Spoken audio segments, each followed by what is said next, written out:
우리 하나님의 말씀은 우리 골로새서 2장 1절에서 15절까지의 말씀이 되겠습니다. 골로새서 2장 1절에서 15절까지의 말씀 한 절씩 교독하겠습니다.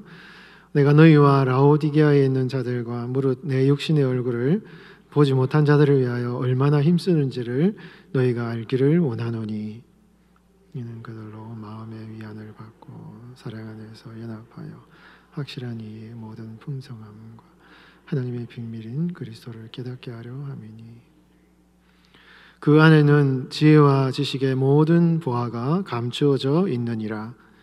내가 이것을 말함은 아무도 교묘한 말로 너희를 속이지 못하게 하려 함이니, 이는 내가 육신으로는 떠나 있으나 심령으로는 너희와 함께 있어 너희가 질서 있게 행함과 그리스도를 믿는 너희 믿음이 굳건한 것을 기쁘게 봄이라. 그러므로 너희가 그리스도 예수를 주로 받았으니 그 안에서 행하되 그 안에 뿌리를 박으며 세움을 받아 교훈을 받는 대로 믿음에 굳게 서서 감사함을 넘치게 하라. 누가 철학과 헛된 속임수로 너희를 사로잡을까 주의하라. 이것은 사람의 전통과 세상의 조정문을 따르며 그리스도를 따름이 아니니라. 그 안에는 신성의 모든 충만이 육체로 거하시고 너희도 그 안에서 충만하여졌으니 그 모든 통치자와 권세의 머리시라. 또 그 안에서 너희가 손으로 하지 아니한 할례를 받았으니 곧 육의 몸을 벗는 것이요 그리스도의 할례니라.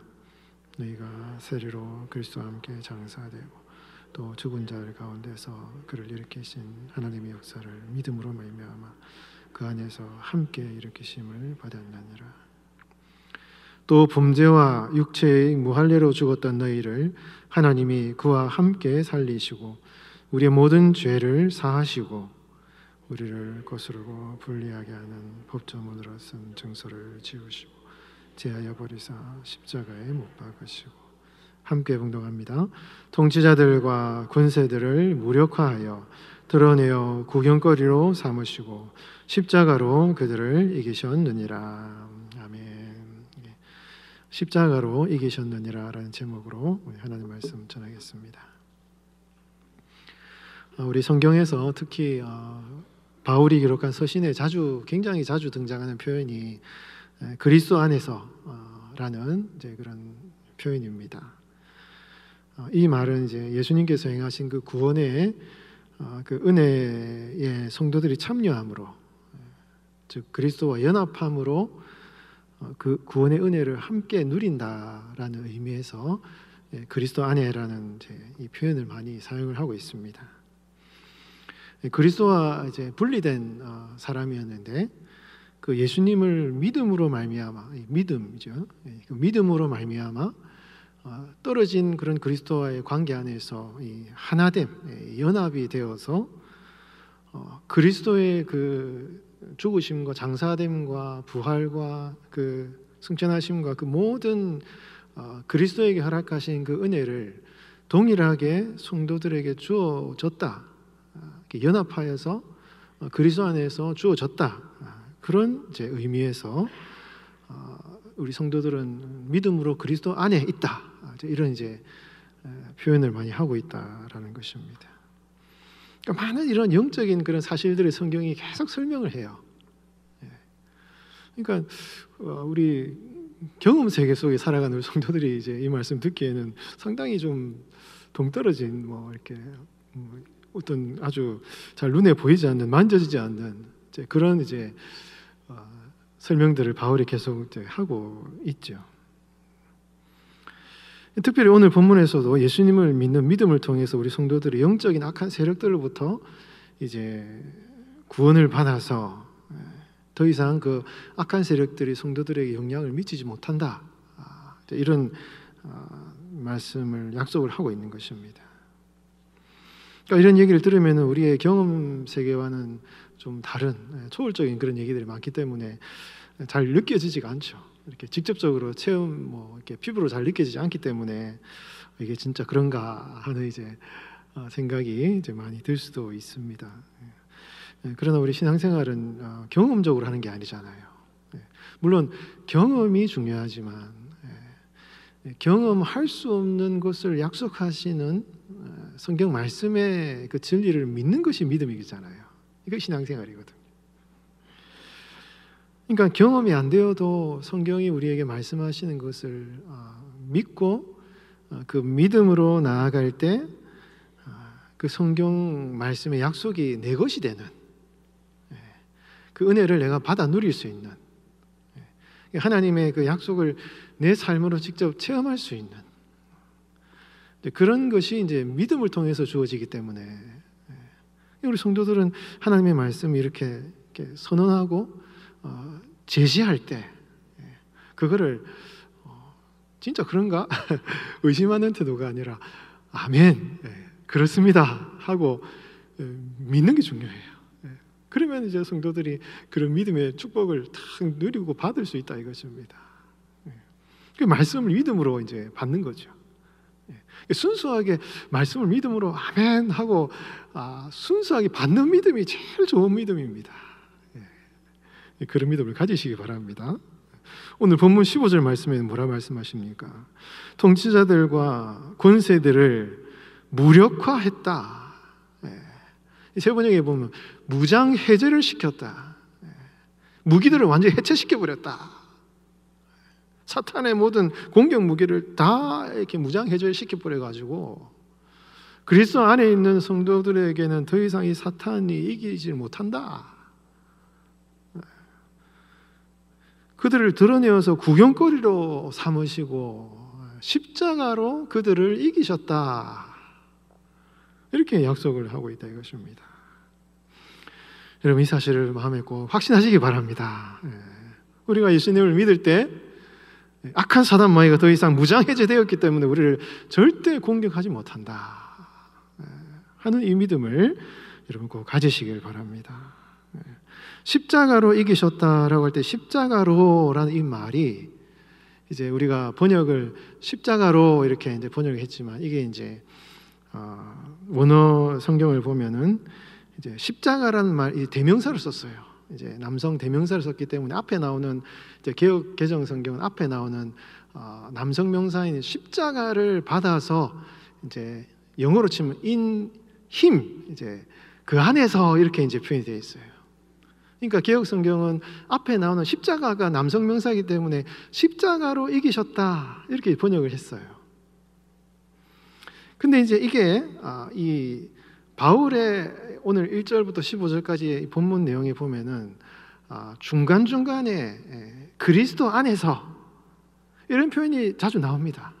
그러니까 시작할 때도 그리스도 안에서 라는 표현이 나오고 중간중간에 나오고 이렇게 성경을 기록할 때 앞에 나오는 내용을 뒤에도 이렇게 동일하게 반복하는 그런 표현들이 많거든요. 그러니까 이게 그 안에서라는 이제 표현인데 개역 개정에는 십자가 안에서라고 십자가로 이렇게 이제 번역을 했지만 이 전체적인 맥락을 볼 때 이 대명사 남성 대명사를 지시하는 이 대명사가 십자가를 의미할 수도 있고 앞에 나오는 그리스도를 의미할 수도 있어요. 그러니까 이게 중복적 의미를 가지고 물론 신학적으로는 같은 의미입니다. 다르지 않습니다. 그러나 표현적으로 다른데 이것을 그리스도라고 표현하면은 그리스도 안에서 그러니까 바울이 자주 표현하는 그리스도 안에서 성도들이 승리하신 십자가의 그 승리의 은혜를 그리스도 안에서 연합함으로 동일하게 성도들이 그 승리의 은혜를 누리게 된다. 이렇게 우리가 이제 해석이 될 수 있다 이것입니다. 그래서 우리가 이 오늘 본문 말씀을 우리가 볼 때 성도들이 그리스도 밖에 있는 것이 아니라 여러분들이 예수님을 믿음으로 말미암아 그리스도 안에 있으므로 그리스도께서 승리하신 그 승리를 우리가 우리 삶에서 경험하고 체험하는 우리의 삶의 현실이 되는 이러한 은혜가 주어져 있기 때문에 이 승리를 우리가 확신하고 믿고 나아가는 이게 성도의 삶이다라는 것을 이제 바울이 이제 얘기를 하고 있다 이것입니다. 이게 그리스도 안에라는 말이죠. 여러분 우리는 그리스도 안에 있는 신앙생활을 하고 있다. 이 사실을 여러분 확신하시고 믿고 나아가시기를 바랍니다. 사단 마귀는 우리를 이길 수 없어요. 하나님이 우리를 보호하고 계십니다. 우리를 도와주시고 지켜주십니다. 그리스도 예수 안에 있는 자에게는 결코 정죄함이 없나니 이는 그리스도 예수 안에 있는 생명의 성령의 법이 죄와 사망의 법에서 너를 해방하였다. 사탄이 다스리는 감옥에 갇혀 있었어요. 우리가 믿기 전에는 감옥에 꽉 얽매여 있었는데 그 감옥에서 하나님께서 우리를 풀어주셨다 이거죠. 자유를 얻었다 이것입니다. 자유를 얻었으면 마음대로 할 수 있냐? 마음대로 해도 돼요. 마음대로 해도 되지만 마음대로 하면은 그게 자유가 아니죠. 사람이 마음대로 하면은 죄의 종이 되어버리는 것 같아요. 죄가 시키는 대로 하게 되는 거죠. 그러니까 마음대로 하는 것은 진짜 자유가 아니라 성령께서 우리 성도들 안에 거하심으로 말미암아 성도들 안에 성령의 소욕을 일으키시는, 이걸 하나님의 일을 내가 이렇게 하고 싶구나, 내가 하나님의 일을 해야지. 성령께서 우리 여러분 안에 임하시면 그런 성령의 소욕을 막 일으키신다 이거예요. 내가 이렇게 주님의 일을 하고 싶다, 이렇게 내가 거룩한 삶을 살고 싶다, 이런 성령의 소욕을 막 일으키심으로 이것도 할 수 있고 저것도 할 수 있고 이렇게 자유롭게 살아갈 수 있는 성도의 삶에 하나님의 성령의 소욕을 하려는 이런 욕망을 주심으로 말미암아 죄와 사망의 법에서 진정한 자유를 누리는, 이게 여러분 성령의 능력이에요. 로마서 8장에 그런 걸 말하는 것이죠. 참 자유는 뭡니까? 우리가 사단 마귀의 권세 아래서 해방되어서 하나님의 소욕을, 하나님의 성령의 이 욕망을 우리에게 주신다 이거예요. 그래서 하나님의 일을 해야지라는 이런 이게 영적인 이 파워거든요. 이거를 성도들에게 주셔서 우리 성도들이 하나님의 뜻대로 살아갈 수 있게끔 하신다, 이라는 것이 성경의 은혜인 것입니다. 그리고 우리가 예수님 그리스도 안에 있으면은 우리 하나님을 아빠 아버지라고 부른다. 아빠 아버지라고. 이 아빠라는 말이 아람어인데, 그러니까 바울이 이제 아빠, 우리가 갈라디아서에 보면은 너희가 아들이므로 하나님이 그 아들의 영을 우리 마음 가운데 보내셔서 우리가 하나님을 아빠 아버지라 부른다. 이게 아빠라는 말이 바울이 어디서 들었겠어요? 아람어인 이 말을 어디서 들었겠냐 이거예요. 그러니까 이 아람어로 아빠라는 말이 아버지라는 뜻인데, 이거는요 예수님께서 하나님을 아빠라고 불렀다 이것이죠. 제자들이 예수님과 살아갈 때, 예수님이 제자들과 살아갈 때, 예수님이 기도하실 때 하나님을 아버지라고 불렀다 이거예요. 여러분, 구약 성경의 유대인들은 하나님 아버지를 굉장히 두려워했습니다. 하나님의 이름조차도 부르기가 두려워서 그거를 야훼라고 부르지도 않고 아도나이라고 불렀어요. 얼마나 하나님 아버지와의 관계가 깨어졌는지, 부모 자식과의 관계가 상처가 있었든지. 유대인들은요 하나님과의 관계가 깨어진 관계예요. 상처받은 관계예요. 하나님을 두려워서 부르지도 못하는 거예요. 얼마나 불행합니까 여러분? 아빠하고 부모 자식이 살아가는데 멀리 같이 사는데 멀어요. 아빠 이름을 제대로 부르지도 못해. 이게 정상적인 관계입니까? 이건 불행한 관계예요. 유대인들은 하나님 아버지와 불행한 관계를 맺고 신앙생활을 했습니다. 근데 우리 예수님은 하나님 아버지를 기도하실 때 아버지하고 불렀다 이거예요.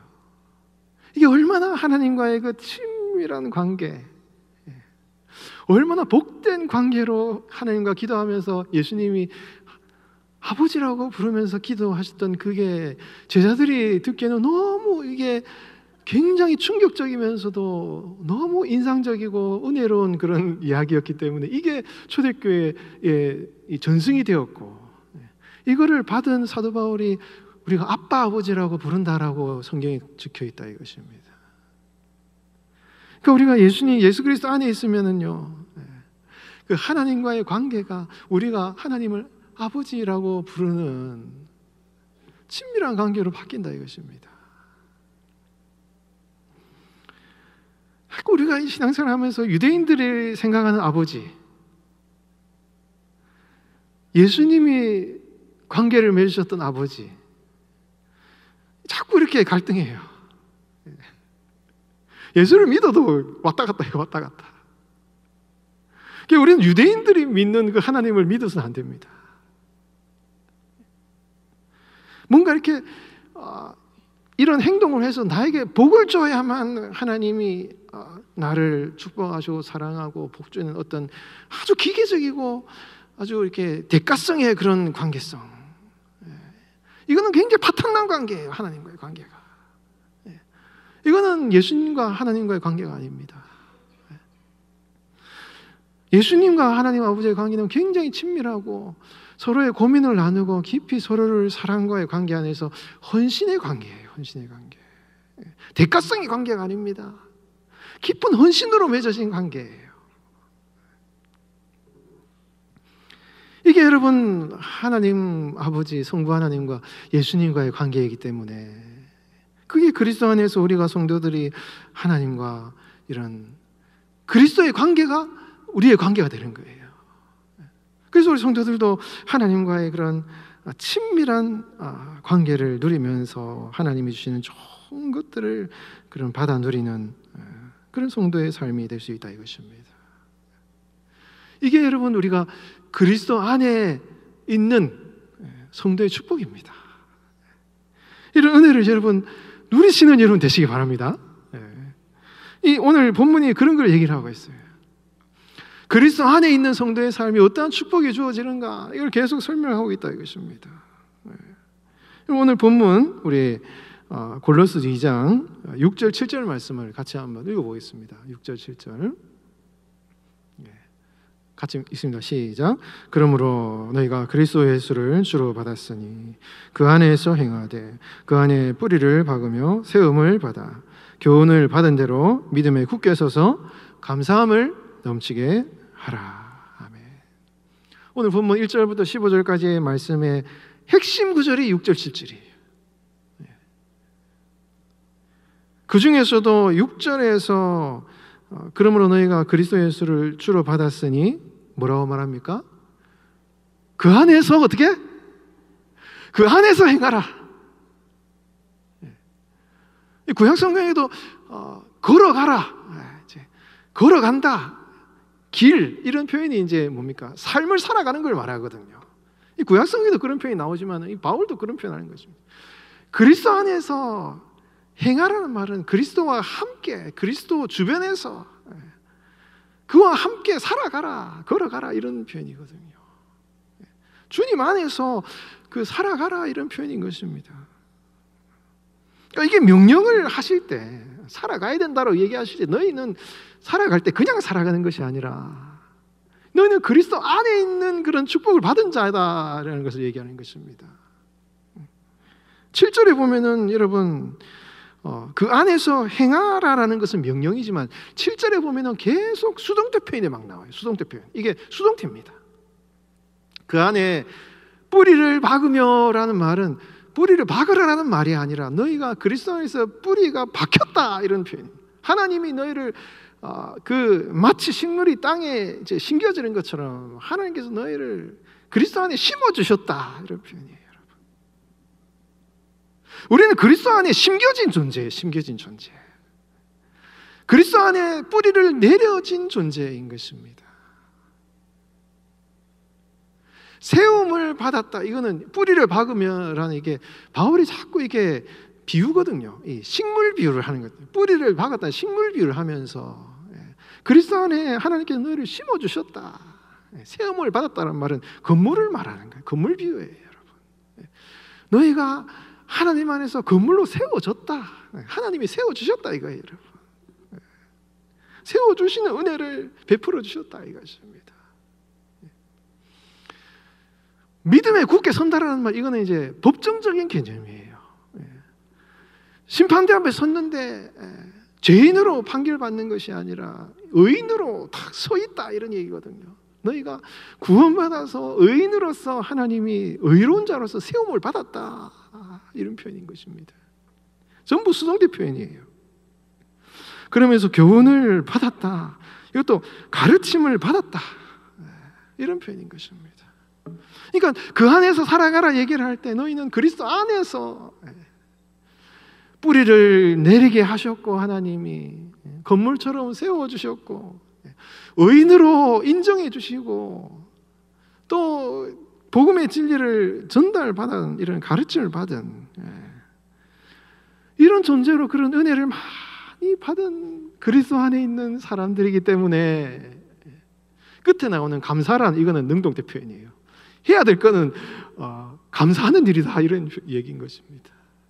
그런 하나님의 은혜, 그 구원의 은혜를 많이 받았기 때문에 그 일에 감사하는 삶을 살아가라 하는 것이 이제 바울의 표현인 것입니다. 여러분, 이 성경의 진리 우리가 다 마음속에 받아들여야 돼요, 여러분. 하나님이 여러분들을 그리스도 안에 다 뿌리를 내리게 다 심어주신 거예요, 여러분. 그리스도의 그 건물과 같이 세워주신 것입니다. 의인으로 이렇게 인정해 주신 것입니다. 이 그리스도 안에 있는 성도들의 삶의 축복인 것이에요. 하나님이 다 하신 거예요, 여러분. 그리스도 안에서 다 행해 주신 것입니다. 그 은혜를 감사하는, 이게 이 성도의 해야 될 일이다 하는 것이죠. 여러분, 이렇게 하나님께서 우리를 그리스도 안에 뿌리 내리게 하시고 세워주시고 인정해 주신 그 하나님의 은혜를 감사하며 그 은혜 안에서 살아가시는 여러분들이 다 되시기 바랍니다. 이게 여러분 큰 축복인데 그게 아닌 사람도 많아요. 잘못된 곳에 심겨진 사람도 있습니다. 그 밭이 잘못된 것도 있어요. 여러분, 좋은 땅에 심겨져야 잘 자라잖아요. 근데 그 땅에, 여러분, 그 땅 밑에 쓰레기가 가득 타 있다고 생각해 보세요, 여러분. 이 식물이 잘 자라겠습니까? 그렇지 않다 이거예요. 건물이 잘 세워져야 되는데 잘못된 재료로 세워지면 어떻게 됩니까? 좋은 모래를 쓰고 좋은 흙을 써야 되는데 뭐 이물질이 섞여 있는 모래를 쓴다든지 녹슨 철골을 쓴다든지 이러면 어떻게 됩니까? 겉은 번지르한데 뭐 조금만 충격이 가면 건물이 무너지는 거예요. 땅 속에 있는 그 땅도 여러분 겉에 보면 다 같은 땅이어도 좋은 거름이 심겨져 있는 땅이 있고 안에 여러분 불순물이 심겨 있는 땅이 있는데 겉으로 보면 똑같잖아요. 근데 그 안에 나쁜 것들이 심겨져 있으면은 그 식물은 계속 잘 자랄 수 없다 이것입니다. 이런 이 골로새서에서 여러분 바울이 계속 얘기하는 그런 얘기예요. 골로새 교회와 그 주변 히에라볼리 이제 그 라오디게아 이제 이런 그 지역에 아주 잘못된 이단 사입의 진리를 가지고 성도들을 삶을 뒤흔드는 그런 이단 사입들이 있었다 이것이죠. 바울이 항상 얘기하는 것은 성도들은 바른 진리와 바른 지혜와 바른 말씀의 지식이 그들의 마음밭에 심겨져야 열매를 맺는다 이거예요. 이게 바울의 가르침이에요. 그래서 바울이 전하는 복음, 이게 여러분 이 마음밭에 좋은 거름이 되어서 영양분이 되어서 심겨져야 이게 성도들의 삶에, 우리 성도들의 삶에 개인적인 삶이나 가정적인 삶이나 육신적인 모든 이 모든 삶에 열매가 확 맺는 거죠. 풍성한 삶을 산다 이것입니다. 근데 잘못된 가치와 거짓된 이 진리를 가르치는 사람들의 그 가르침을 받으면은 이거는 땅속에 여러분 폐기물을 싣는 것 같다 이것이죠. 그래서 바울이 이거를 조심해서 그 하나님의 말씀의 그 은혜를 받아서 이 열매를 맺고 살아야 된다 하는 것을 이제 말씀하고 있다 이것입니다. 그래서 이런 바울이 오늘 본문 말씀에 8절 말씀, 9절 말씀 우리 같이 한번 읽어보겠습니다.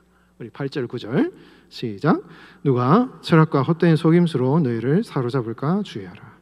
이것은 사람의 전통과 세상의 초등학문을 따름이요 그리스도를 따름이 아니니라. 그 안에는 신성의 모든 충만이 육체로 거하시고.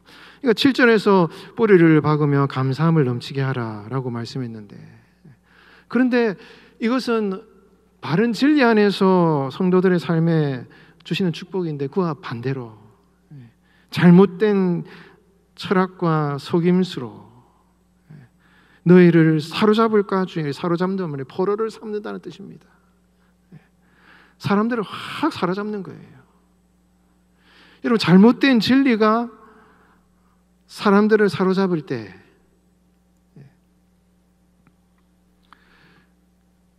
저도 이제 옛날에 이렇게 제가 이제 고등학교 시절 이렇게 한번 간증을 한다면은 저하고 아주 친한 그 친구가 있었어요. 이 친구가 이 반장이었어요. 고등학교 때 반장이어가지고 저도 뭐 교회 활동 열심히 하고 이 친구도 이제 반장이었는데 이 반장인데 이 친구가 굉장히 전도도 많이 하고 뭐 만나는 애들마다 이제 교회 다니자 그러고 전도를 하니까 막 반 친구들 놀리고 그래요. 이 반장을. 그래가지고 막 좀 핍박을 당하고 이랬습니다. 그러니까 저는 이제 뭐 객관적 입장에서 보면은 뭐 저는 학교에서 교회 다니는 일을 잘 안 하고 그냥 이렇게 조용히 다녔는데, 근데 이 친구는 막 이렇게 드러내놓고 교회를 다니라고 얘기를 하는 거예요. 그래서 참 불쌍하기도 하고 그래서 제가 참 좋게 보고 이렇게 했습니다. 근데 어느 날 그 친구가 저한테 뭐 저도 뭐 걔가 보기에 제가 좋아 보였는지 저보고 어디 가서 같이 가서 성경부를 같이 하자는 거예요. 야, 감이 오잖아요, 여러분.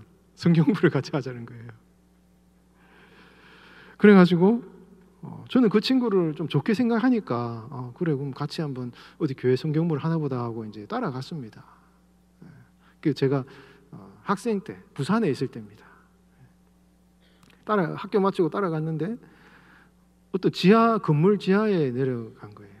갔는데 칠판을 딱 놓고 어떤 분이 이렇게 막 강의를 하셔요. 강의를 막 하시는데 뭐 정확하게 기억은 안 나는데 뭐 이렇게 사람을 그리고 뭐 아담 하와 이런 얘기를 막 했던 그런 이제 기억이 납니다. 근데 이제 그 분의 얘기를 들을 때 딱 느낌이 와요, 여러분. 느낌이 오는데 이거는 뭔가 이상하다. 그래서 제가 그 친구 이렇게 그 자리에 그냥 나는 그냥 시간이 안 돼서 빨리 가야 되겠다 하고 그냥 나왔어요. 그래서 제가 그때는 그냥 이게 느낌이 아니다라고 생각을 해서 나왔는데 나중에 제가 신학교로 들어가고 이제 교회 이렇게 뭐 공부를 하고 이랬다 보니까 그때 그 사람들이 가르쳤던 그 칠판에 그리고 적었던 이런 것들이 제가 지금 생각해 보면 그게 아마 신천지 같았던 것 같아요. 신천지. 그 친구가 신천지나 뭐 안상호 증인일 수도 있고 정확하게 교리가 기억이 안 나지만 이상한 거였습니다. 그래서 제가 그게 딱 이제 나왔던 그런 경험이 있어요. 그러니까 제가 그 생각할 때마다 늘 느끼는 거는 하나님께 감사한 생각뿐이에요. 하나님께서 그 사람들의 글을 봤을 때 이게 이상하다, 문제가 있다라는 게 학생이지만은 뭐 모르지만 뭔가 하나님께서 그런 느낌을 주셨다는 게 참 감사했습니다. 그걸 탁 봤을 때 그걸 깨닫게 하신 것이, 그걸 건져주신 것이 저는 감사해요. 이상하게 생각해 주신 게 감사해요. 왜 그러냐면요, 여러분 그 이단 사이에 빠지는 사람 보면 굉장히 똑똑한 사람 많습니다. 굉장히 많이 배우고 아주 지식적인 사람, 이게 많이 그런 사람들 많습니다. 근데 왜 그런 사람들이 거기 빠집니까? 굉장히 그 사람들이 하는 얘기가 논리정연하고 굉장히 기존 교회에서 얘기하지 않은 그런 얘기들을 막 해주면서 굉장히 매력적으로 다가오기 때문에 그래요. 근데 그 가르침들을 따라가면 이거는 그 사람의 삶을 치명적으로 메말라버리게 만드는 치명적인, 이거는 아주 마치 땅속에 여러분 폐기물을 갖다 심은 것과 마찬가지예요. 그 사람을 망하게 하는 가르침이라 이것입니다.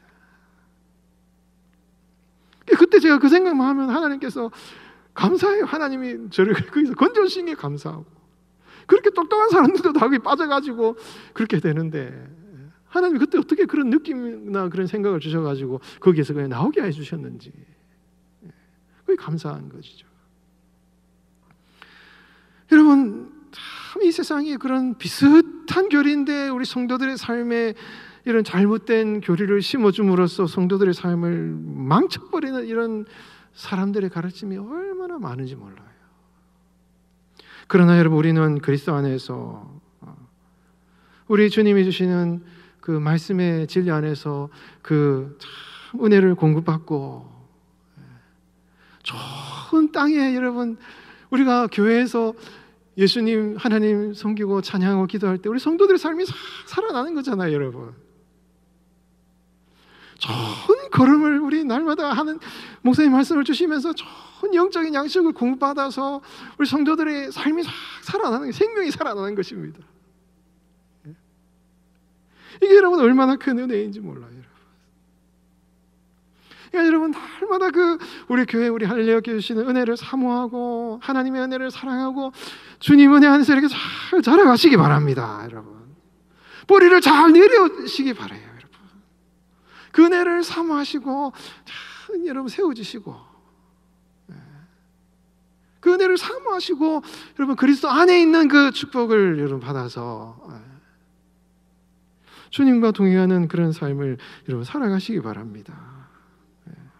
그렇게 여러분 주님 그 말씀 안에 살아갈 때 그 안에 신성의 모든 충만이 육체로 거하시고, 9절 말씀에, 근데 10절에 뭐라 합니까? 10절도 같이 읽어볼게요. 10절 같이 읽습니다. 시작. 너희도 그 안에서 충만하여졌으니 그는 모든 통치자와 권세의 머리시라. 이게 굉장히 중요한 표현이거든요. 예수 그리스도가 하나님 그리스도 안에서 하나님의 신성이 충만한 분이셔요. 하나님의 성품이 충만하신 분이신데 그 성품을 우리가 그리스도 안에 참여함으로 너희도 그 안에서 충만해졌다, 이렇게 바울이 설명하고 있거든요. 그러니까 그리스도가 하나님의 성품이 충만하신 분이심과 동시에 우리도 그리스도 안에 있음으로 말미암아 그 성품이 닮아가는, 충만해졌다는 말이 현재 완료 표현이에요. 계속 충만해져 가고 있다라는 표현인 것입니다. 충만해져 가고 있다, 이런 얘기예요. 왜 이게 중요합니까? 이 성도들의 성품이라는 것이 우리 성도들의 삶의 축복의 그릇이거든요. 우리 성도들이 복을 받으려면 성품의 축복을 받아야 됩니다, 여러분. 요셉이 아무리 고난을 당해도 요셉의 성품이 그를 여러분 축복으로 만드는 거예요, 여러분. 우리 성도들의 신앙생활의 축복은 물질이 아닙니다. 환경이 아닙니다, 여러분. 그리스도를 닮은 성품이 축복이에요, 여러분.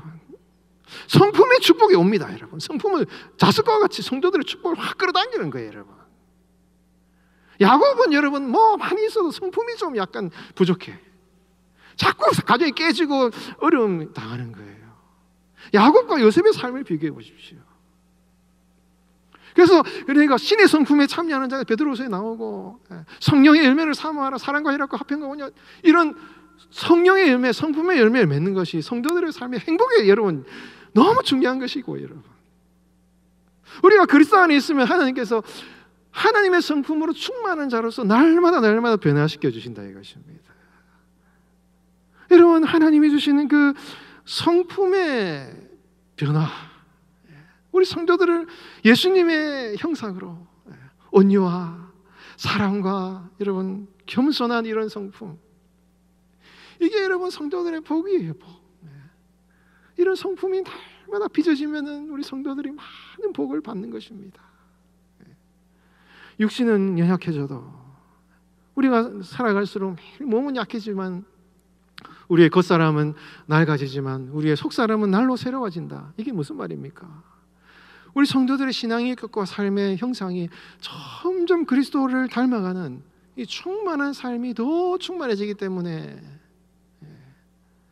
우리 군사님들 몸은 약해지고 병들고 어려워도 주님 앞에 서는 그날까지 우리 성도들이 젊을 때 못 모르고 돌아다닐 때는 여러분 건강하고 뭐 잘 나고 해도 그때는 여러분 겉으로는 뭐가 삐까뻔쩍해도 아직까지 부족해요. 그러나 우리 권사님들 오래 신앙생활 하시면서 아주 그리스도의 성품을 닮으시는 그런 모습이야말로 하나님 앞에 받는 그 성품의 상급이에요. 여러분. 성품의 상급. 어떻게 보면 천국에 가서 받는 상급이 성품의 축복입니다. 여러분. 그러니까 우리 몸은 약해지고 겉사람은 낡아지지만은 오래 신앙생활 하면서 우리의 성품이 주님 앞에 닮아감으로 성품 가운데 하나님의 축복이 막 임하시는 것이기 때문에 너희가 그리스도 안에서 그 신성으로 충만해져가는 그런 삶을 살아간다 말씀을 하고 있는 것입니다. 이게 여러분 그리스도 안에 있는 여러분들에게 주시는 하나님의 축복인 것입니다. 여러분 그리스도의 진리 안에서 여러분 심어지시고 세워지시는 삶을 살아가십시오. 정말 튼튼하게 세워지시는 여러분 그리스도의 삶을 살아가시고 그 안에서 아름다운 그리스도의 신성, 그리스도의 성품을 닮아가시는 그런 복을 누리시는 여러분들의 삶이 되시기를 주의 이름으로 축원드립니다.